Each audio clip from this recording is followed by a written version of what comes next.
히브리서 11장 33절로 40절까지의 말씀, 제가 먼저 읽고 여러분 읽고 번갈아 가면서 하나님의 말씀을 받들어 읽도록 하겠습니다. 그들은 믿음으로 나라들을 정복하기도 하고 의를 행하기도 하고 약속들을 받기도 하고 사자들의 입을 막기도 하고 꺾기도 하고 칼날을 피하기도 하고 연약한 데서 강하게 되기도 하고 전쟁에서 용맹한 사람들이 되기도 하고 이방 군대를 물리치기도 했습니다. 여인들은 자신의 죽은 사람들을 부활로 되돌려 받기도 했습니다. 또 어떤 이들은 고문을 당했지만 더 나은 삶으로 부활하기 위해 풀려나기를 원하지 않았습니다. 또 어떤 사람들은 조롱과 채찍질을 당했으며 심지어 결박되고 투옥되기까지 했습니다. 그들은 돌에 맞았고 톱질을 당했고 칼로 죽임을 당했습니다. 그들은 양가죽과 염소가죽을 입고 떠돌아다녔으며 그들은 가난했고 고난을 당했고 학대를 받았습니다. 세상은 그들에게 가치가 없었습니다. 그래서 그들은 광야와 산과 동굴과 땅굴 등에서 떠돌며 살았습니다. 그런데 이들은 모두 믿음으로 증거를 받았지만 약속하신 것을 받지 못했습니다. 함께 봅니다. 하나님께서는 우리를 위해 더 나은 것을 예비해 놓으심으로 우리 없이는 그들이 온전해지지 못하도록 하신 것입니다. 아멘. 오늘의 말씀, 세상을 이긴 믿음이라는 제목으로 우리 김승수 목사님 나오셔서 우리에게 말씀 전해주시도록 하겠습니다.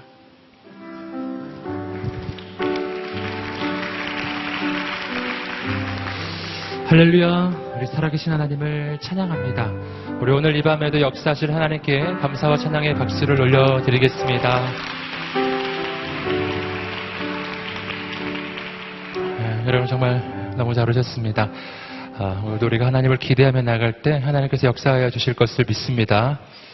옆 사람에게 한번 말씀해 주십시오. 하나님을 기대하십시오. 아멘. 네. 한 번 더 축복할 때 우리 한번 이렇게 말씀해 주세요. 하나님께서 당신을 통해 놀라운 일을 이루실 것입니다. 아멘. 네. 이김의 비밀이라고 하는 그 주제를 가지고 우리가 한 달 동안 함께 하나님의 말씀을 계속해서 나누고 있습니다. 오늘 우리가 볼 것은 세상을 이기는 믿음이죠. 우리의 삶 전체는 영적 전쟁의 현장이라고 할 수 있습니다. 기독교 신앙은 영적인 실체를 인정하는 종교이죠. 단순한 윤리도덕 철학이 아닙니다. 하나님이 계시고 악한 마귀가 존재합니다. 하나님은 우리의 인생을 축복하시고 우리 인생을 구원하기 원하시고 우리를 통해 크고 놀라운 일을 계획하시는 분이십니다. 하지만 그 반대의 영적 세력이 있어요. 악한 마귀들이죠.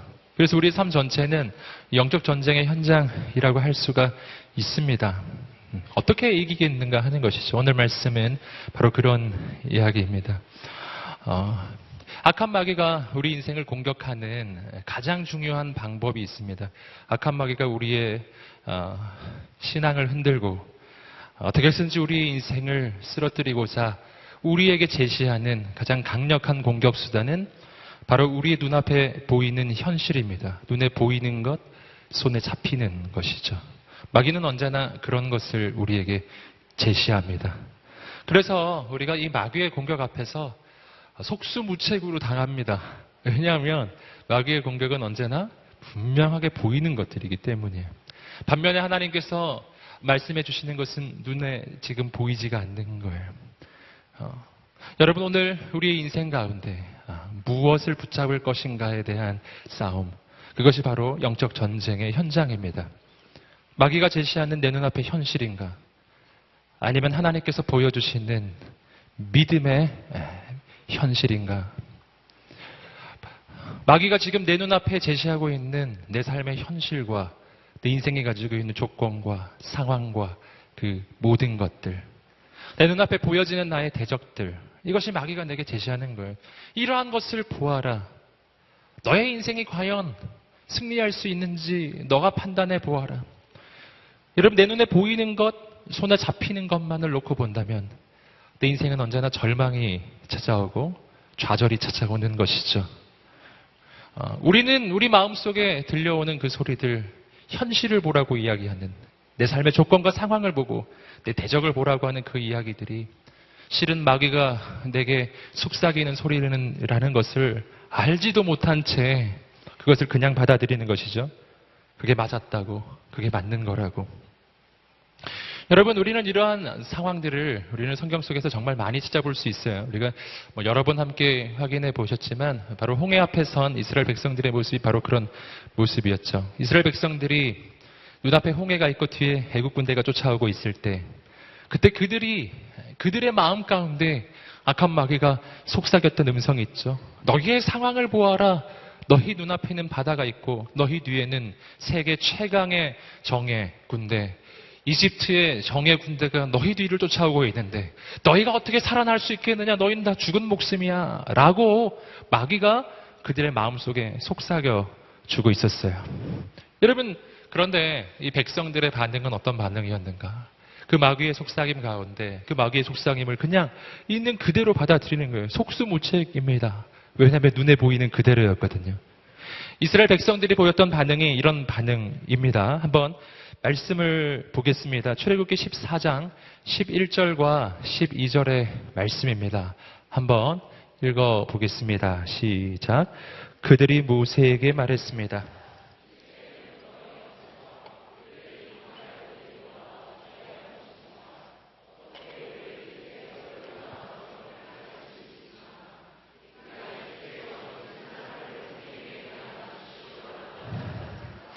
이 광야에서 죽는 것보다는 이집트 사람들을 섬기는 편이 나았을 것입니다. 이것이 이스라엘 백성들의 태도였습니다. 왜 우리를 이곳에 끌고 나와서 우리를 죽게 하는가? 우린 다 죽었다라는 것이 이스라엘 백성들의 판단이었고 그 판단은 지극히 정상적이죠. 너무나 합리적이고 너무나 정상적인 판단처럼 보였습니다. 하지만 여러분, 오늘 우리가 압니다. 그것은 눈에 보이기에는 진짜처럼 보였지만 실은 그것은 마귀가 그들의 인생 가운데 보여주는 가짜 현실이라는 것이죠.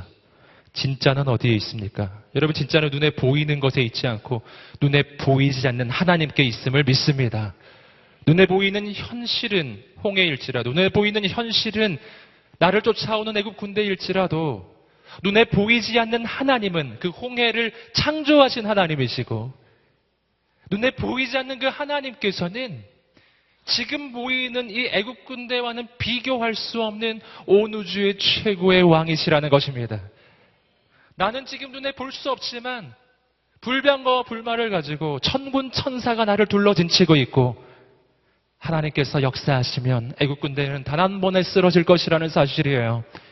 여러분, 오늘 우리의 인생에 필요한 것은 무엇입니까? 그러므로 오늘 우리의 인생에 필요한 것은 눈앞에 있는 현실을 붙잡는 것이 아니라 눈에 보이지 않지만 지금은 손에 잡히지 않지만 하나님이 말씀해 주시는 진리를 붙잡는 것입니다.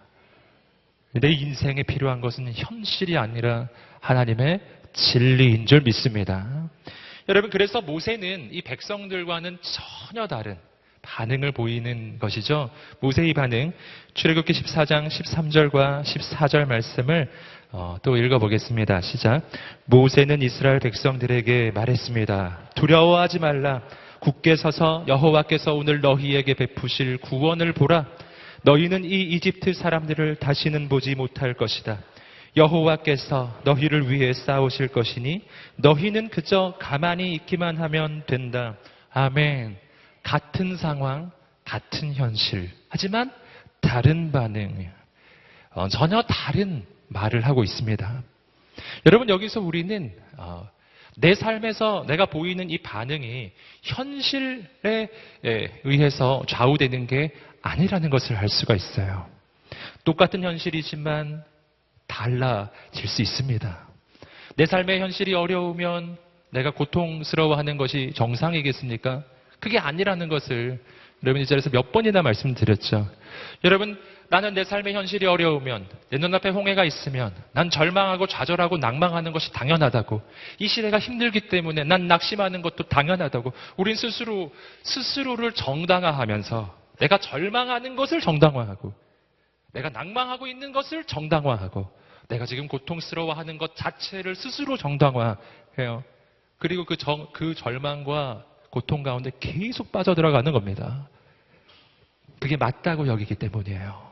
저는 오늘 여러분에게 다르게 선포합니다. 여러분, 오늘 우리의 반응은 현실과 다를 수 있습니다.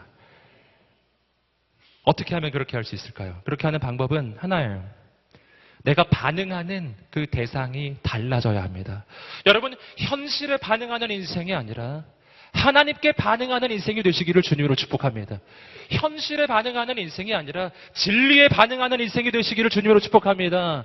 현실은 진리를 바꿀 수 없어요. 하지만 진리 대신 하나님의 말씀은 현실을 새롭게 변화시킵니다. 여러분, 창조주 하나님께서 계신데 무엇을 두려워합니까? 무엇을 염려합니까? 홍해가 클까요? 하나님이 크실까요? 하나님이 크시죠. 여러분, 하나님, 그분은 모든 자연 법칙의 창조자이세요. 그분은 법칙 아래에 있는 분이 아니라 그 법칙을 만드신 분, 그 법칙 위에 계신 분이세요. 여러분, 오늘 그분께서 우리 인생 가운데 역사하십니다. 그러면 내가 생각도 할 수 없었던 곳에서 길이 생겨요. 바다 한가운데라니까요. 할렐루야. 그러니 오늘 우리의 인생 가운데 낭망치 않으시기를 주님으로 축복합니다. 길이 없다고 낭망치 마십시오. 길이 없다고 생각하는 것은 내 생각일 뿐이에요. 여러분, 하나님께서 결정하시면 길은 사방으로 열립니다. 여러분, 길은 어디에나 열립니다. 하나님이 여시면 닫을 자가 없을 것입니다. 여러분, 오늘 우리에게 그 믿음이 있게 되기를 주님의 이름으로 축복합니다. 여러분, 현실을 어떻게 이기는가? 우리는 흔히 생각합니다. 현실을 이기기 위해서는 이 현실보다 더 큰 현실이 필요하다고. 이 상황을 이기기 위해서는 내게 더 큰 조건이 필요하다고, 더 큰 스펙이 필요하다고, 더 큰 배경이 필요하다고. 우린 그렇게 생각하지 않으세요? 내게 조금만 더 좋은 스펙이 있었다면, 조금만 더 좋은 부모가 있었다면, 조금만 더 나은 배경이 있었다면 좋았을 텐데. 여러분, 과연 그럴까요? 여러분, 그렇지 않아요. 여러분, 그렇지 않아요. 그렇지 않다는 것을 꼭 기억하셔야 합니다. 여러분, 이스라엘 백성들에게 군대가 필요할까요? 여러분, 군대로는요, 이집트 군대를 이길 수 없어요. 왠지 아시겠어요? 그 당시 이집트 군대는 세계 최강의 군대였기 때문이에요. 그 군대보다 더 센 군대는 없어요. 여러분, 그들이 가지고 있는 그 어떤 것으로 여러분 바다를 가를 수 있겠어요? 바다를 건너갈 수 있겠습니까? 여러분, 현실에 부딪히는 이 문제는 내 현실의 변화로 여러분 그 문제가 해결되지 않습니다. 그렇게 해결되지 않는 것이기 때문에 이 현실 앞에서 우리가 좌절하고 낭망하는 것이죠. 여러분, 내게 필요한 것은 더 나은 조건이 아니라 내게 필요한 것은 하나님이십니다. 아멘. 내게 필요한 것은 현실 넘어 그 하나님을 바라볼 수 있는 믿음의 눈입니다. 여러분, 우리에게 그 눈이 열려지게 되기를 주님의 이름으로 축복합니다. 그렇다면 그 믿음은 어떤 것인가? 오늘 우리가 읽으셨던 바로 히브리서 11장의 말씀은 성경 가운데서 그 믿음에 대해서 가장 정확하게 또 놀랍게 그 믿음에 대해서 묘사하고 있는 장입니다. 오늘 우리가 그 히브리서 11장을 함께 좀 보고자 합니다. 함께 히브리서 11장 1절과 2절 말씀을 읽어보시겠습니다. 시작. 믿음은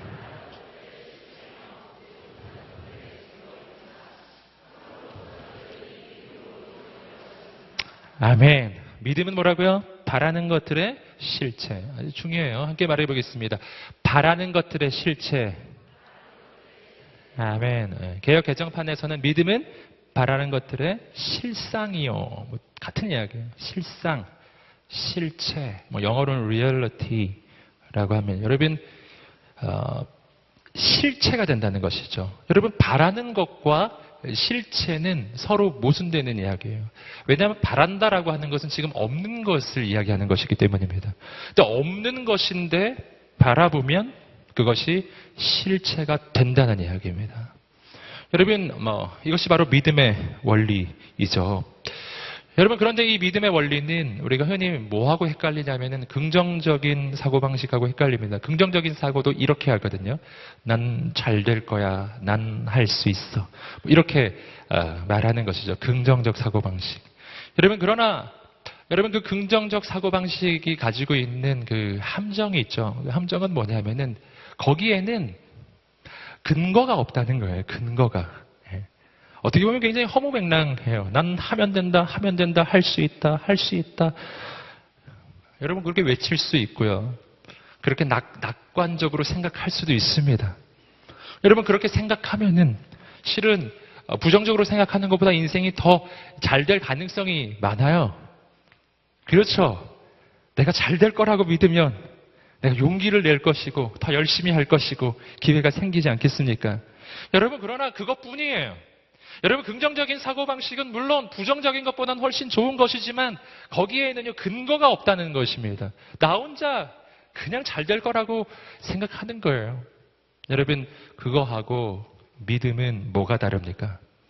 긍정적 사고방식에는 대상이 존재하지 않고 믿음에는 대상이 존재합니다. 긍정적 사고방식은 그냥 덮어놓고 난 잘 될 거야 이렇게 생각하는 거예요. 여러분 우리는 그런 걸 가리켜서 성격이 좋다 이렇게 얘기하는 겁니다. 여러분 성격 좋은 거하고 믿음이 좋은 건 다른 것입니다. 여러분 성격이 밝은 것과 믿음이 좋은 것도 완전히 다른 겁니다. 여러분 믿음에는 대상이 있어요. 그분은 하나님이십니다. 여러분 믿음은 막연히 내 인생이 잘 될 거라고 믿는 것이 아닙니다. 믿음은 내 인생을 향한 가장 놀라운 계획을 가지고 계시고 지금도 그 역사를 이루고 계시는 하나님을 믿는 것입니다. 그럼 뭘 믿고 계세요? 하나님 믿으시기를 주님으로 축복합니다. 여러분 그래서 히브리서 11장 6절이 바로 이 믿음의 대상에 대해서 분명하게 이야기해 주는 것입니다. 6절 말씀도 읽어보겠습니다. 시작. 믿음이 없이는 하나님을 기쁘게 할 수 없습니다.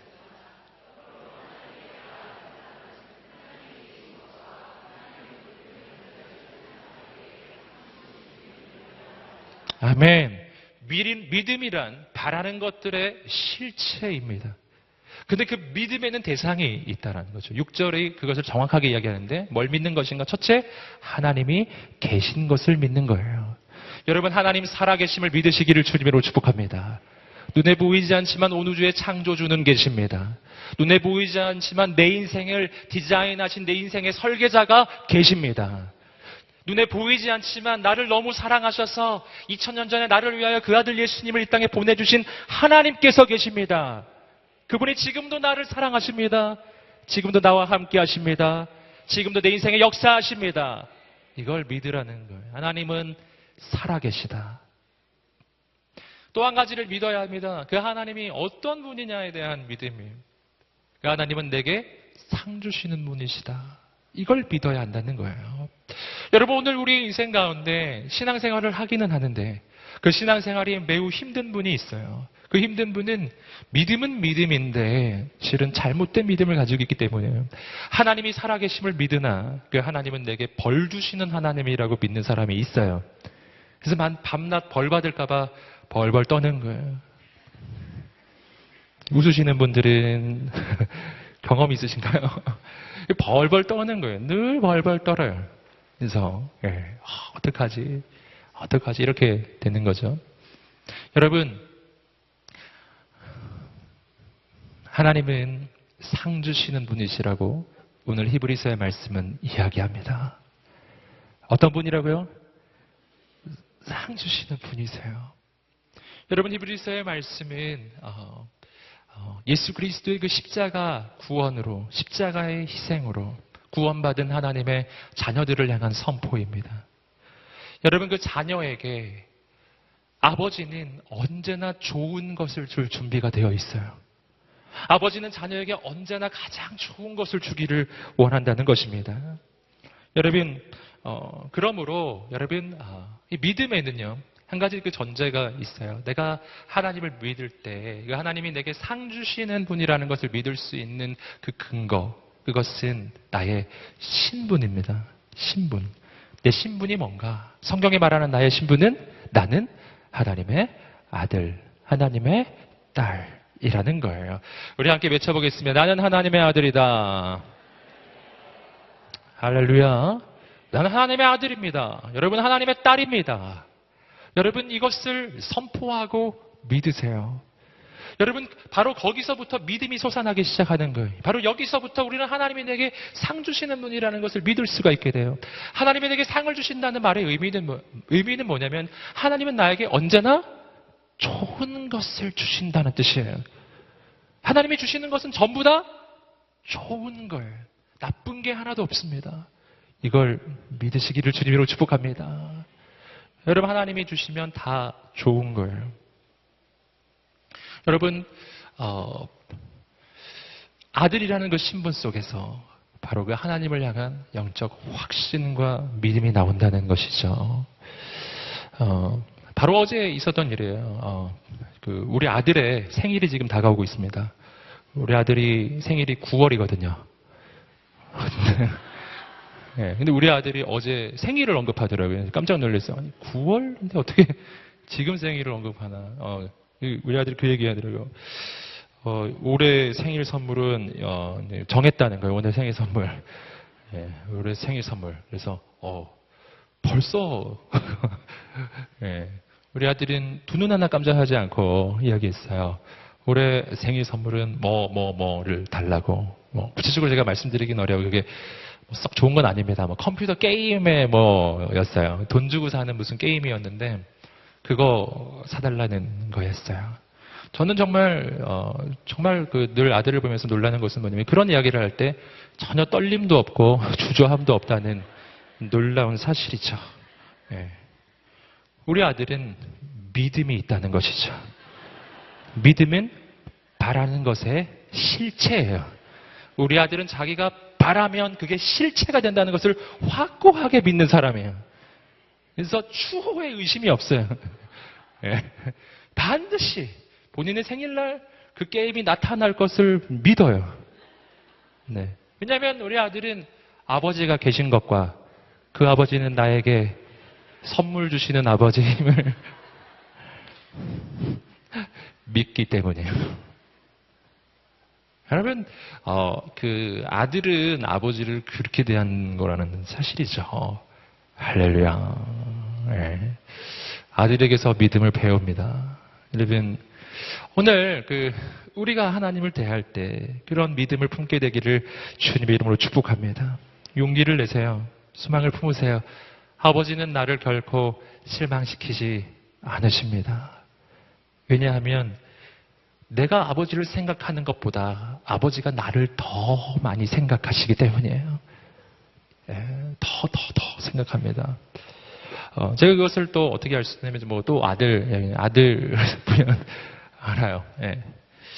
저희 집에서 요즘에 최근 들어서 많이 해먹는 음식이 있는데 삼겹살인데 삼겹살만 굽는 게 아니라 삼겹살과 함께 김치를 함께 구워서 먹어요. 너무 흔한 음식이지 않냐 이렇게 생각하지만 저희 집은 그런 스타일로 먹은 적이 아주 최근에서야. 늘 삼겹살은 구워봤지만 거기에 김치를 함께 굽는 거는 정말 최근에서야 한 일입니다.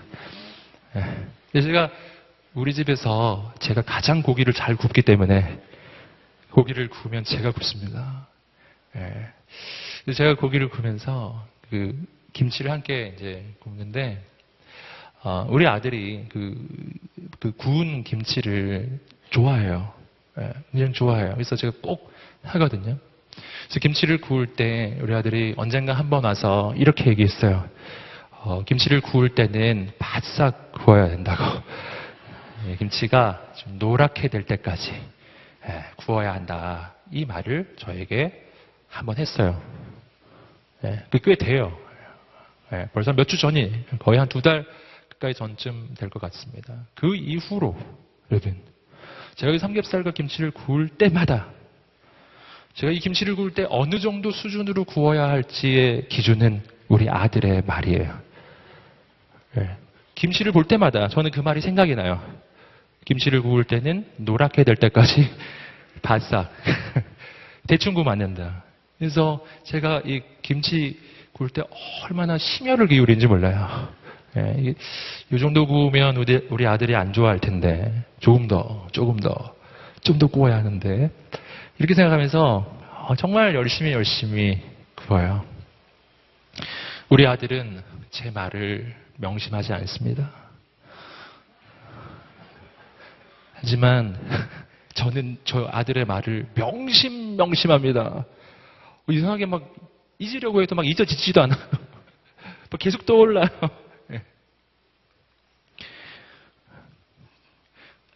저는 그 이후로 김치를 구워서 우리 아들을 실망시킨 적이 없어요.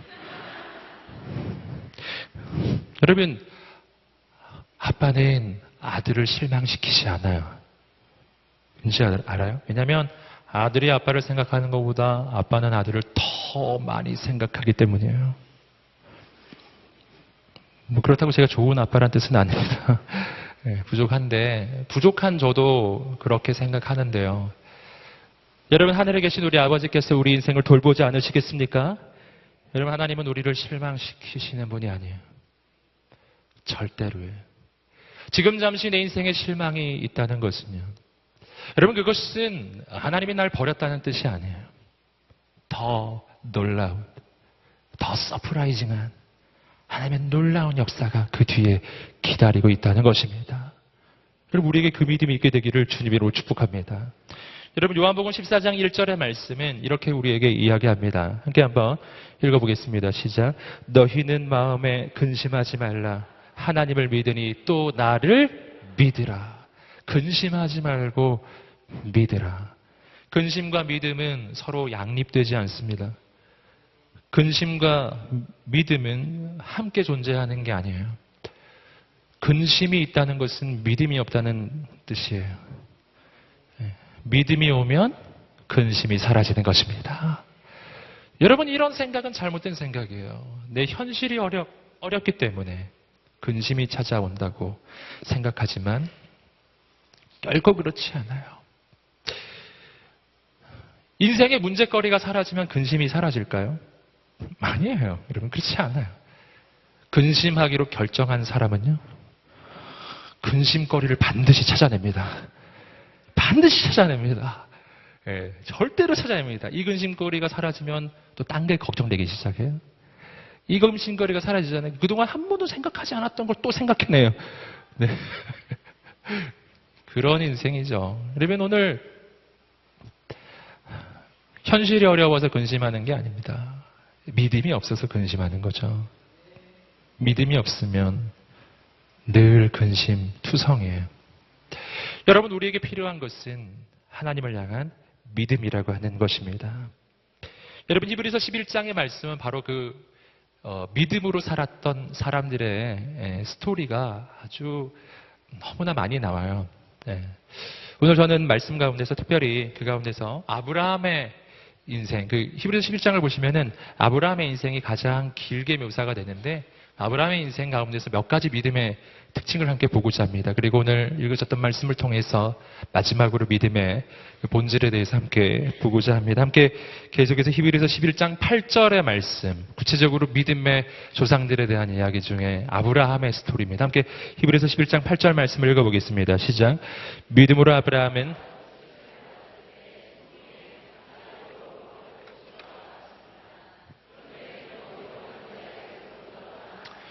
자, 8절 말씀을 보시면은 아브라함의 첫 부르심에 대한 이야기가 나옵니다. 여기서 우리가 발견하는 믿음, 그것은 부르심에 순종하는 믿음이에요. 부르심에 순종하는 믿음. 부르심에 순종하려면 뭐가 필요하다고요? 믿음이 필요하다고 하는 것입니다. 여러분, 오늘 말씀에서 보시면은 아브라함은 그가 가야 할 길, 가야 할 바를 알지 못하고 그 길을 간 거예요. 하나님의 첫 부르심이 그러했어요. 너는 너의 본토 친척 아비 집을 떠나 내가 내게 지시할 땅으로 가라. 여러분, 앞으로 지시하게 될 땅이란 것이죠. 지시를 받은 게 아니에요. 지시를 받은 것은 딱 하나예요. 떠나라. 떠나라. 출발하라. 여러분, 어디로 가야 할지는 떠나면 알게 될 것이다. 너가 가게 될 곳은 떠나서 가다 보면 보게 될 것이다. 여러분, 이것이 하나님의 부르심이었습니다. 여러분, 그런데 놀라운 것은 뭐냐면은 아브라함이 갔다라는 것이죠. 이게 굉장히 중요한 거예요. 어떻게 갈 수가 있습니까? 알지도 못하는 곳을 어떻게 갈 수가 있을까요? 여러분, 내가 알 수도 없는 그곳을 하나님께서 부르실 때 그 부르심을 따라서 순종할 수 있는 까닭, 두 가지가 있습니다. 첫 번째는 뭐냐면은 주님이 나를 부르신다는 것은 그 말 자체가 뭐를 내포하냐면은 주님이 내 앞에 계시다는 것을 의미해요.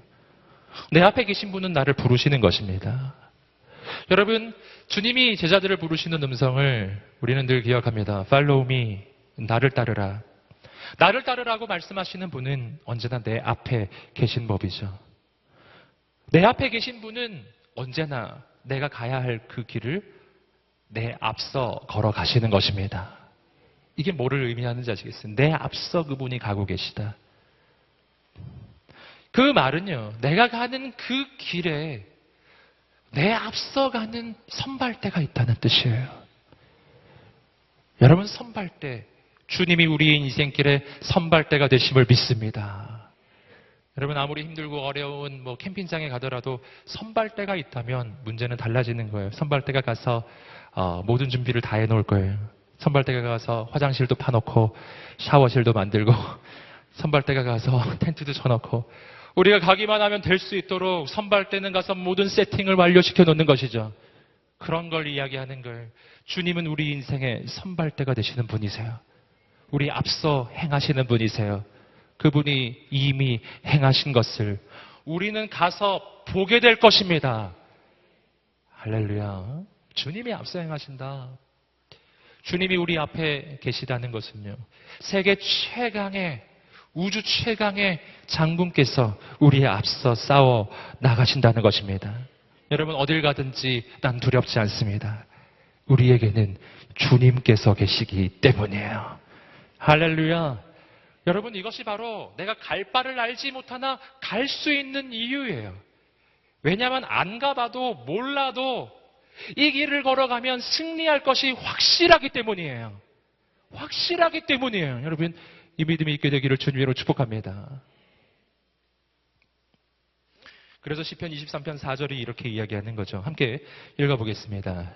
시작. 내가 사망의 음침한 골짜기로 다닐지라도 해를 두려워하지 않을 것은 주께서 나와 함께 하심이라. 주의 지팡이와 막대기가 나를 안위하시나이다. 아멘. 내가 어디에 있느냐는 중요한 게 아닙니다. 거기에 주님이 계신 것이 중요해요. 주님이 계시면 모든 것은 달라지는 것입니다. 모든 것이 바뀔 것입니다. 내가 주목해야 할 것은 내가 어디 있느냐가 아니죠. 거기 주님이 계시느냐입니다. 주님이 안 계신 곳은요, 아무리 좋아 보여도 빨리 도망쳐 나와야 합니다. 주님이 계시지 않는 그곳에서는요, 여러분 거기 계속 있으면 안 돼요. 여러분, 그러나 주님이 계신 곳이라면 그곳이 아무리 험하고 힘들어도, 아무리 어려워도 거기 주님이 계시다면 우린 거기에 계속 있어야 하는 거예요. 우린 거기서 하나님의 승리를 보게 될 것입니다. 하나님의 기적을 보게 될 것입니다. 여러분, 또 한 가지, 우리가 내가 그 길을 알 수 없지만, 내가 어디로 가는지 알지 못하지만 주님 가실 때 내가 그 길을 갈 수 있는 이유, 주님 부르실 때 그 길에 순종할 수 있는 이유가 있습니다. 그 까닭은 주님이 인도하시는 그 길을 걸어가면 주님의 능력이 나타날 것이기 때문이에요. 여러분, 내 인생에 새로운 일이 일어나지 않는 이유가 있죠. 그 까닭은 내가 늘 내가 아는 곳만 가기 때문이에요. 내가 아는 곳, 내가 이해가 되는 곳, 내가 납득이 되는 곳으로만 나는 다니고 그 이상은 넘어가지 않아요. 여러분, 그러므로 내 인생에는 더 이상의 새로운 일이 일어나지가 않는 겁니다. 어떻게 해야 내 인생에 새로운 일이 일어날까요? 내가 이해되는 곳으로만 다니지 마시고, 내가 납득이 되는 곳으로만 다니지 마시고, 이해되지 않지만 주님이 부르시는 그곳으로 가보는 것입니다. 주님이 보내시는 곳으로 발걸음을 옮겨 보는 거예요. 그래야 내 인생의 한계가 깨어집니다. 내 인생의 한계가 무너집니다. 예전에 한 번도 경험할 수 없었던 하나님의 새로운 역사를 보게 될 것입니다. 여러분, 믿음의 도전을 하시기를 주님으로 축복합니다. 믿음의 발걸음을 옮기시기를 주님으로 축복합니다. 믿음이란 부르심에 순종하여 발걸음을 옮기는 것입니다. 여러분, 여기서 한 가지 좀 주의하실 게 있어요. 그것은 뭐냐면 주님이 부르실 때 주님과 함께 그 길을 가야 한다는 거예요. 어떤 사람은 이런 사람이 있어요. 주님이 부르시지 않았는데, 주님이 함께 가지도 않는데 혼자서 여기 주님 부르셨다고 막 스스로 막 자기 확신을 하면서 아마 가시는 분이 간혹 있습니다. 그러시면 안 되십니다. 예, 그러면 죽습니다. 여러분, 그거 아시죠? 베드로가 무리를 걸었잖아요. 여러분, 그거 보고서 또 막 어디 저수지 같은 데서 막 뛰어내리고 그러지 마세요. 그러면 안 돼요. 왠지 아시죠? 예, 베드로는 주님께서 베드로야 오라. 주님 주시어든 저에게 명하셔서 이 무리를 걸어가게 해주십시오. 주님이 베드로야 오너라 말씀해 주셨고요. 그 말씀을 듣고 순종해서 발걸음을 옮긴 거예요. 그러면 여러분 물 위로 길이 열립니다. 근데 주님이 오라 이렇게 말 안 했는데 네. 발을 떼면은 큰일 납니다. 큰일 납니다. 예. 그게 오늘날 우리가 무리를 못 걷는 이유예요. 네. 그래서 주님의 음성을 들으셔야 하겠습니다.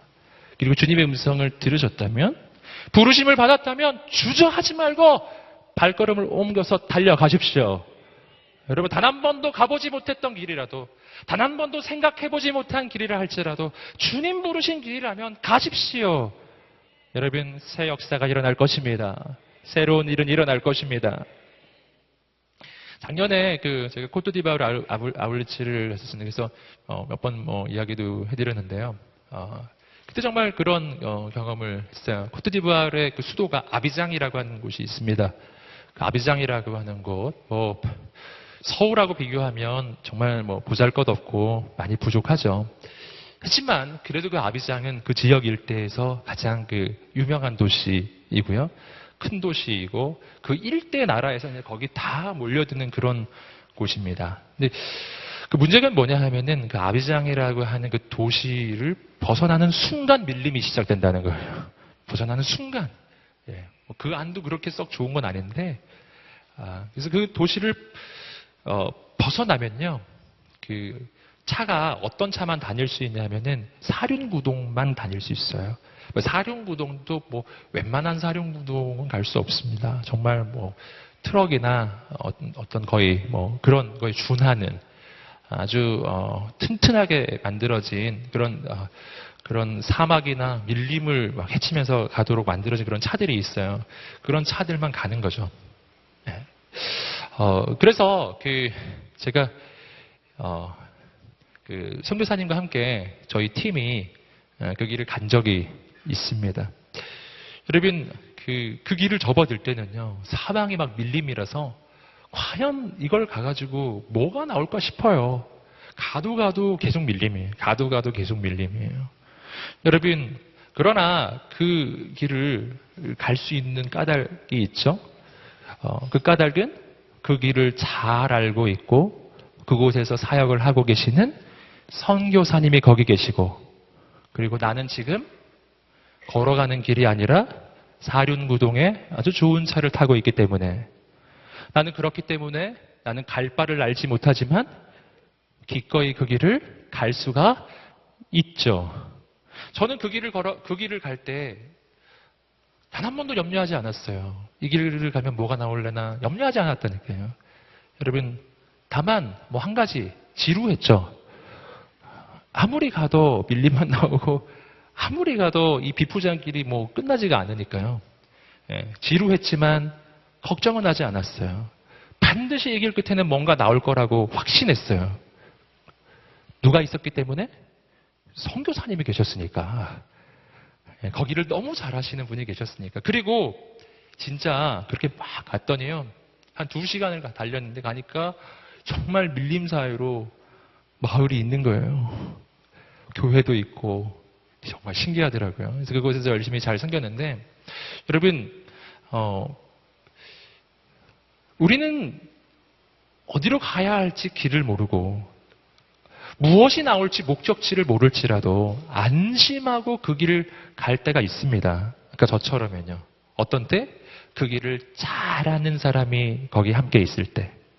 그리고 그 길을 안전하게 나를 이동시켜줄 안전한 차가 있으면 나는 두려워하지 않습니다. 염려하지 않습니다. 예, 그냥 지루해하죠.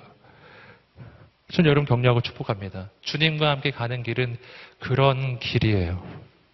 어떻게 아브라함은 갈 바를 알지 못함에도 불구하고 그 길 갈 수 있죠? 그 까닭은 나는 모르지만 내가 가야 할 그 길을 너무나 잘 알고 계시는 역사의 주관자이신 하나님이 여기 계시기 때문이에요. 그분이 계신데요. 무엇을 두려워하세요? 나는 모르지만 하나님은 알고 계시잖아요. 나보다 더 잘 알고 계세요. 여러분, 우리에게 그 믿음이 있게 되기를 주님 이름으로 축복합니다. 주님 믿으십시오. 여러분, 또 한 가지 믿음이 있습니다. 히브리서 11장 11절과 12절에 나오는 아브라함의 믿음입니다. 11절과 12절 말씀을 읽어보시겠습니다. 시작.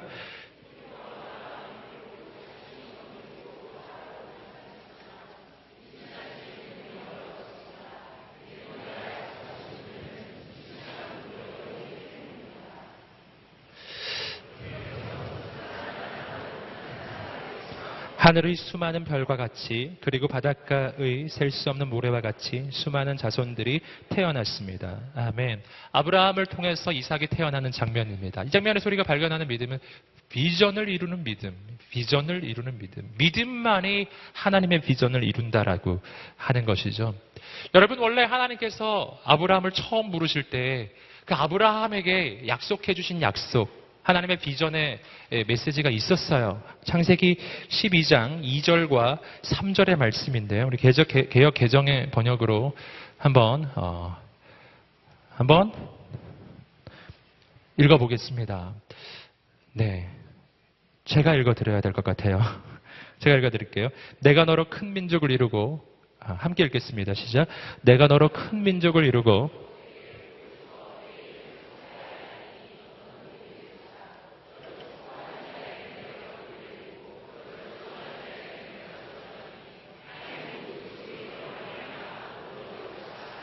아멘. 이것이 바로 아브라함에게 하나님께서 약속하셨던 약속이죠.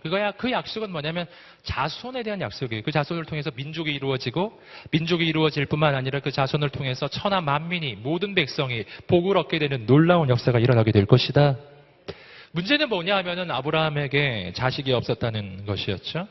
그렇기 때문에 이 비전이 이루어지기 위해서는 자식이 있어야 하는데 바로 그 비전의 성취의 시작점, 그 자식을 얻게 되는 것이 아브라함이 100세 때였다는 것이죠. 너무 잘 아시는 것처럼 아브라함은 75세 때 부름을 받았으나 100세 때가 되어서야 그 비전은 성취가 시작되었다는 것입니다.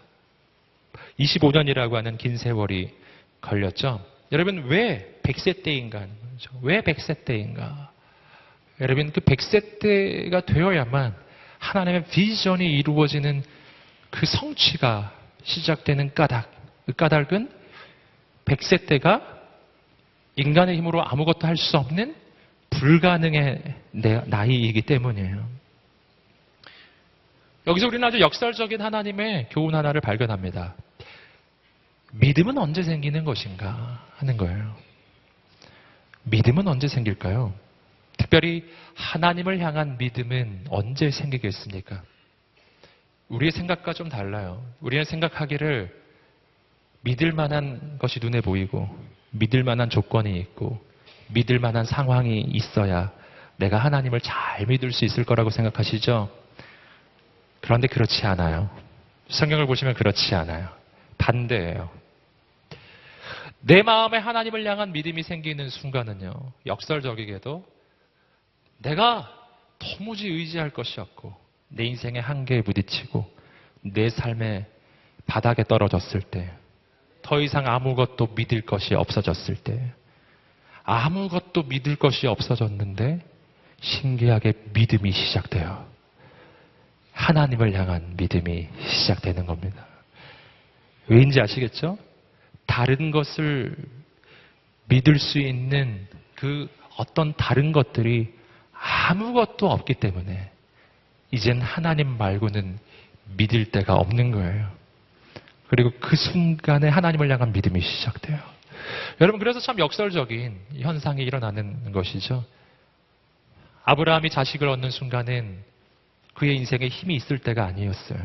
그의 인생에 능력이 있을 때가 아니라 그가 늙고 병들고 힘들고 더 이상 자식을 얻을 수 없는, 육체적으로는 자식을 얻을 수 없는 순간이 됐을 때, 그때가 하나님이 이삭을 주시는 순간, 하나님의 기적이 시작하는 순간이에요. 하나님의 능력이 시작하는 순간이 되었다는 사실입니다. 여러분, 인간의 힘이 끝날 때 하나님의 능력이 시작되는 줄 믿습니다. 여러분, 오늘 우리에게 그러한 하나님의 비전이 열려지게 되기를 주님의 이름으로 축복합니다.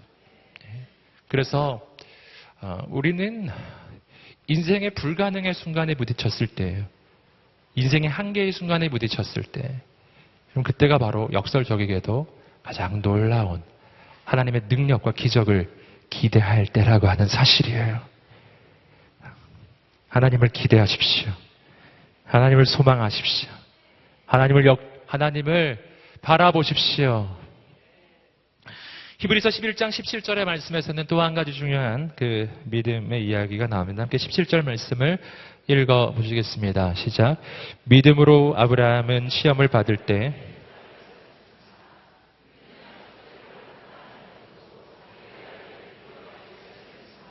그렇죠. 여기서 우리가 발견하는 믿음은 헌신하는 믿음입니다. 믿음의 사람은 헌신한다라는 것이죠. 헌신이란 내 인생에 짜투리를 드리는 것이 아니에요. 헌신이란 내 인생에 가장 소중한 것을 드리는 거예요. 여러분, 하나님은 아브라함에게 그의 아들 이삭을 바칠 것을 말씀하셨습니다. 그의 인생에 가장 소중한 것 하나밖에 없는 그의 아들이었죠. 여러분, 이것은 정말 이해하기가 어려운 명령이었습니다. 전혀 납득할 수가 없죠.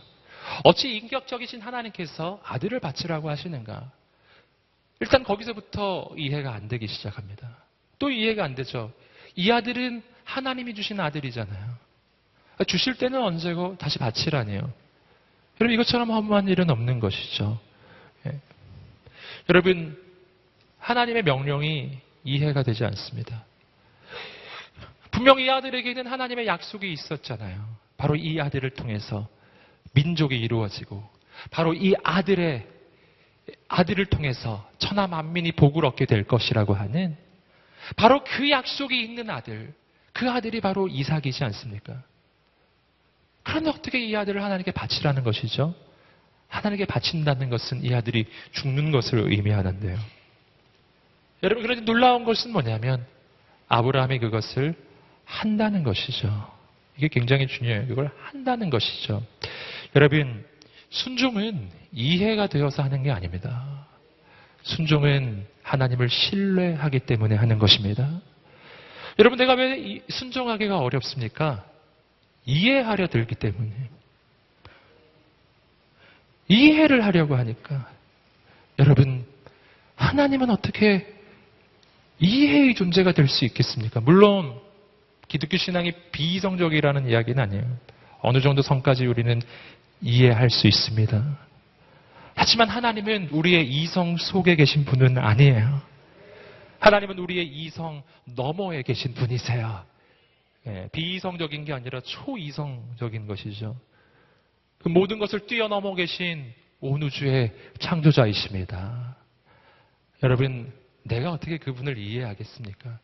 여러분, 그러므로 하나님 날 이해시켜 주세요. 그럼 순종하겠습니다. 이렇게 말한다면요, 내 평생에 순종의 순간은 결코 올 수가 없는 거예요. 여러분, 만약 어떤 단체에 갔는데 하나님에 대해서 설명을 해주는데 너무너무 이해가 잘 돼. 막 100% 막 이해가 되고 머리에 쏙쏙 들어오고, 그러면 거기서 빨리 도망치셔야 합니다. 빨리 도망치셔야 합니다. 거기는 이단일 가능성이 99%예요. 99%. 여러분, 하나님은 본질이 신비이신 분입니다. 여러분, 개미가 나를 이해할 수 없는 것처럼. 집에 강아지 키우시나요? 그 강아지가 다시 당신을 이해하나요? 여러분, 강아지가 날 이해할 수 없는 것처럼. 여러분, 뭐 그것만 이해가 안 되겠습니까? 이해 안 되는 건 너무너무 많아요. 너무너무 많아요. 여러분, 집에 가실 때 버스를 타실 때 그 버스의 이 작동 원리 아십니까? 그 버스 운전하시는 기사의 마음을 알고 계십니까? 그 기사가 지금 잘못된 마음을 먹고 저 한강으로 막 뛰어들지 어찌 알겠어요. 우리는 그런 걸 다 모릅니다. 아무것도 몰라요. 그냥 몰라요. 모르지만 그냥 가지 않습니까? 저는 여러분을 격려하고 축복합니다. 오늘 우리가 하나님을 대할 때도 그렇게 가야 합니다. 이해가 되지 않습니다. 그건 정상이에요. 난 피조물이고 그는 창조주이시니까요. 여러분, 그러나 한 가지가 확실한 게 있어요. 하나님은 선하시고 그분이 나를 사랑하신다는 것이 확실합니다. 그래서 나는 기꺼이 그분이 말씀하시는 것을 하는 거예요. 그를 이해하기 때문이 아니라 나는 그를 믿기 때문이에요. 그는 나에게 결코 나쁜 것을 주시지 않는 것을 난 믿기 때문이에요. 이것이 아브라함이 가지고 있는 믿음입니다. 믿음. 여러분, 우리에게 그 믿음이 있게 되기를 주님으로 축복합니다. 여러분, 아브라함은 어떤 믿음을 가지고 있었는가? 18절, 19절, 히브리서 11장 18절, 19절 말씀을 계속 읽어보겠습니다. 시작.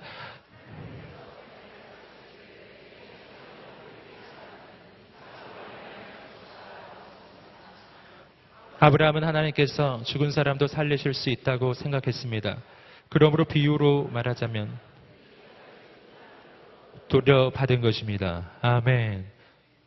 아브라함의 믿음이에요. 아브라함은 무슨 믿음을 가지고 있었냐 하면은 하나님은 이 아들을 통해서 민족을 이루시고 이 아들을 통해서 천하 만민이 복을 얻게 될 것이라고, 이 아들이 바로 약속의 아들이라고 말씀하셨다는 것이죠.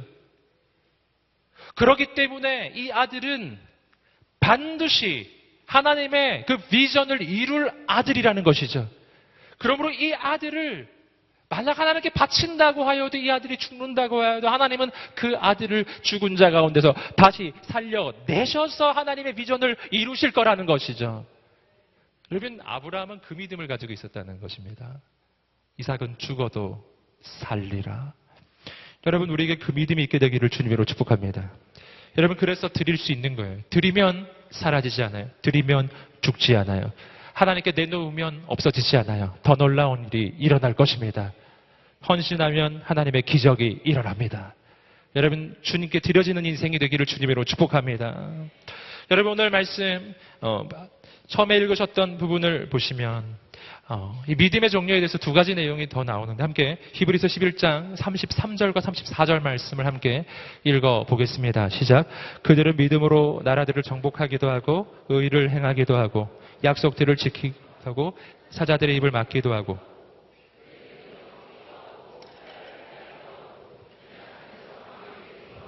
전쟁에서 용맹한 사람들이 되기도 하고 이방 군대를 물리치기도 했습니다. 능력을 행하는 믿음이에요. 악한 대적을 무찌르고 그리고 하나님의 기적을 행하는 믿음. 우리는 그 믿음의 내용을 히브리서 이 앞서는 내용들, 아브라함의 스토리뿐만 아니라 이 앞에는 모세의 스토리도 나와요. 자세히 언급되지는 않지만 온갖 믿음의 그 장수들의 이야기가 나옵니다. 믿음으로 여리고성은 무너지고 믿음으로 홍해는 갈라지고. 여러분, 믿음으로 전진해 나아갈 때 하나님은 약속의 아들 이삭을 주시고, 믿음으로 나아갈 때 골리앗은 쓰러지고, 믿음으로 나아갈 때 여러분 300명의 군사로 13만 5천의 미디안 군대를 물리치는 그런 놀라운 하나님의 기적의 역사가 일어납니다. 여러분, 믿음은 하나님의 기적을 이루는 것입니다. 능력의 믿음이죠. 하지만 오늘 말씀에서 우리가 또 한 가지 발견하는 믿음이 있어요. 그것은 오늘 히브리서 11장 말씀의 가장 마지막 부분에서 나오는 이야기예요. 여러분, 가장 마지막에 나온다는 것은 뭐냐면 이것이 바로 클라이막스라는 것이죠. 믿음의 클라이막스. 그것은 히브리서 11장 35절부터 38절까지 나오는 믿음입니다. 함께 35절에서 38절까지 읽어보겠습니다. 시작. 여인들은 자신이 죽은 사람과 됐습니다. 또 어떤 이들은 고문을 당했지만 더 나은 삶으로 부활하기 위해 풀려나기를 원하지 않았습니다. 또 어떤 사람들은 조롱과 채찍질을 당했으며 심지어 결박되고 투옥되기까지 했습니다. 그들은 돌에 맞았고 톱질을 당했고 칼로 죽임을 당했습니다. 그들은 양가죽과 염소 가죽을 입고 또 돌아다녔으며 그들은 가난했고 고난을 당했고 학대를 받았습니다. 세상은 그들에게 가치가 없었습니다. 그래서 그들은 광야와 산과 동굴과 땅굴 등에서 떠돌며 살았습니다. 이것은 무슨 믿음입니까? 고난을 이기는 믿음이에요. 함께 말해보겠습니다. 고난을 이기는 믿음. 이것이 바로 믿음의 클라이막스라고 할 수 있어요. 능력을 행하고 오늘 우리 인생의 기적을 행하고 문제를 해결합니다. 여러분, 그런데 그 모든 것 위에 있는 믿음이 있어요. 그것은 고난을 뚫고 나가는 믿음이에요. 여러분, 오늘 우리 인생에 그 믿음이 있기를 주기로 축복합니다. 여러분, 오늘 이야기 속에서 마지막으로 우리가 한 가지 생각해 볼 것은 왜 이 고난을 이기는 믿음이 맨 마지막에 나와 있겠는가 하는 것이죠. 여기서 한 가지 생각해 볼 것은 왜 우리 인생 가운데는 고난이 있는가 하는 것이죠. 이 말씀은 세상 사람을 향한 이야기가 아니잖아요. 오늘 이 말씀은 다 믿음의 사람에 대한 이야기입니다. 그러므로 믿음의 사람도 인생에 고난이 있다는 뜻이잖아요. 여러분, 하나님 안에 있으면 내 인생의 고난이 사라질 줄 알았는데 그게 아니더라는 것이죠. 왜 고난이 있을까요?